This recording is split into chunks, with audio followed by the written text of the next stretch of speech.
What you just saw was part of a mega event presided over by the Prime Minister at the southern tip of the country in Kerala. He came down to Kerala to flag off a train. Yes, just a train. But it is not just a train also. Welcome to the money train.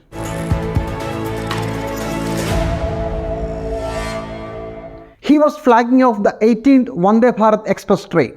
The historic moment has arrived. The green flag is shown. With an attainable speed of 160 km and a lot of facilities, this is India's version of a high-speed train. But the first one was launched in 2019. It's 4 years old, and this one is the 18th service. Why did Modi take all the pain to flag off this?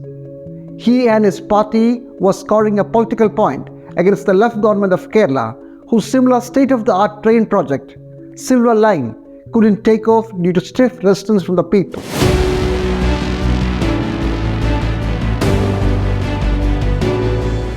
The people protested over large-scale land acquisition. So 2 rail projects, one tanked and one on track. As India marches on through the 21st century, more and more such high-tech projects are rolled out. Nevertheless, let's ask the most important question. What's the cost and who all is going to pay for it? One Vande Bharat train costs 115 crore. So the train fare is also higher. For an 8-hour journey, rupees 2,880 for executive chair car and rupees 1,590 for AC chair car. Normal trains cover the same distance with rupees 755 and rupees 220 respectively. See the difference. The state government's project that hasn't taken off yet, the Silver Line, is equally very expensive. Ticket rate is estimated at 1,500 rupees.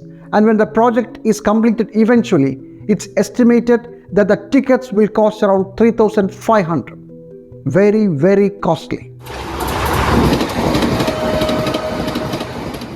But the media, the upper middle class and all those in the affluent strata of the society are demanding more and more such trains because it's fast, luxurious and has a lot of facilities.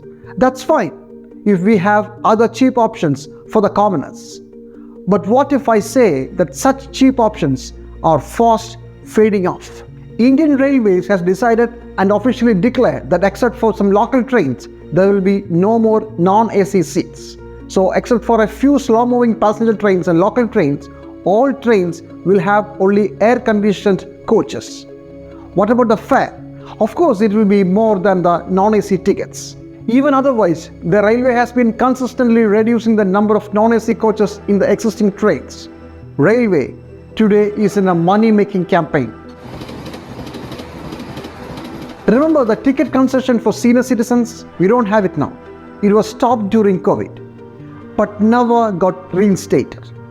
As per an RTI reply, the railway has earned a whopping 2,242 crores in just the last financial year alone from this. So from whom is railway amassing all this money? The rich and the upper middle class have shifted to flights.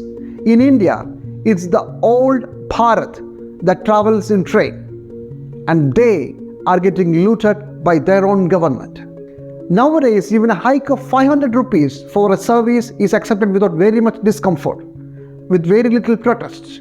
Anything below that, below 500, is not even noticed. We live in a time when the rich and the affluent fail to recognize that there are millions of Indians who can't afford even a 10 rupee or a 50 rupee hike. Welcome to the new India. Ajay Banga, a Wall Street veteran of Indian origin, is taking charge as the new president of World Bank. Besides having some Indian connection, is there something more for us to be happy about, or for any of the developing nations? Let's find out. David Malpass, his predecessor, had left in a hurry without completing his tenure. His refusal to accept the role of fossil fuels in driving the climate crisis cost him the chair. He did that openly. In fact, even the developed world couldn't defend many of the acts of the World Bank recently. Its failure to tackle the climate emergency was just one. The bank had financed over $15 million to fossil fuel projects ever since the Paris deal, where the entire world took a serious pledge to fight global warming.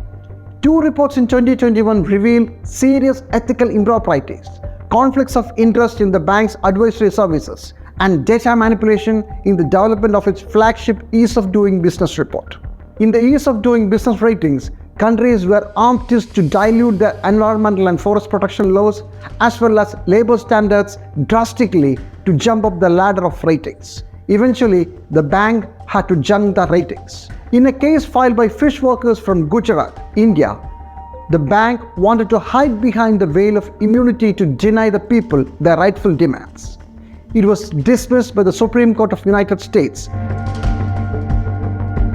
It was in this context that more than 100 civil society organizations and academics from all around the world called for an overhaul of the institution. The whole world was watching after that.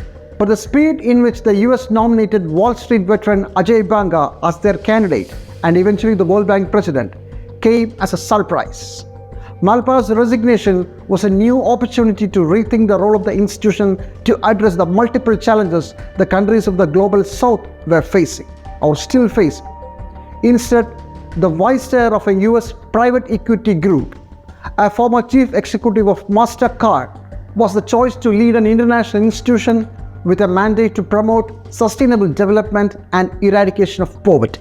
There is very little documented evidence of global companies which Mr. Banga led, such as Citigroup, Dow, PepsiCo or Nestle, which shows that the companies shared prosperity in a sustainable way. Moreover, the Citibank under his leadership really went into a campaign for financial freedom, inclusiveness in South Africa, and ended up amassing the private data of millions and millions of South Africans. It's a different story. And there are more. Two firms, one Exor, the investment holding company of which he is the board chair, and Temasek, Singapore's state-owned investment fund, where he is a director, both invested in fossil fuel projects. He cashed in on share sales after Trump-era tax cuts allowed MasterCard to inflate its share price through buybacks. Banga is amongst the believers that climate action will happen through private finance and private investments only. Joe Biden's choice for the World Bank leadership sends a very clear message. The future they picture is private. Mr. Banga's rapid nomination also proves that for key positions where things really matter, the West doesn't believe in democracy. United States always gets to choose the head of the World Bank and Europe the head of IMF. The developed world has failed once again to read the writings on the wall. The world will definitely change for better, whether with or without the World Bank. It's their choice. Now some other important stories which we will look in a glance. Reserve Bank of India flags governance gaps in certain banks. Governor Shaktikanta Das raised concerns about instances of concealing real status of bad loans. He didn't name any bank. The governor was talking to the directors of private banks.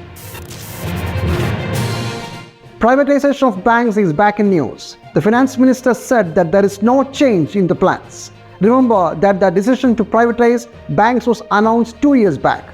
Indian Overseas Bank and Central Bank was top on the list, but stiff resistance from trade unions have prevented it so far. After a very long time, the unemployment rates really declines. In the January-March quarter, it climbed down to 6.8% from 7.2%. This rate is the lowest ever since the periodic labor survey began in 2018-19 fiscal year. India's foreign direct equity investments contract drastically. In the last financial year, it was just around $46 billion, which is almost 1/4 of the year before.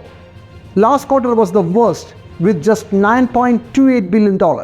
It's 41% less compared to the same time the year before. India's chief economic advisor warns against avoiding fossil fuel-based power generation altogether. V. Ananda Nageshwaran said that the financial sector not funding such power projects would put India's economic growth in real crisis. Well, that's all from us. Goodbye till we meet again.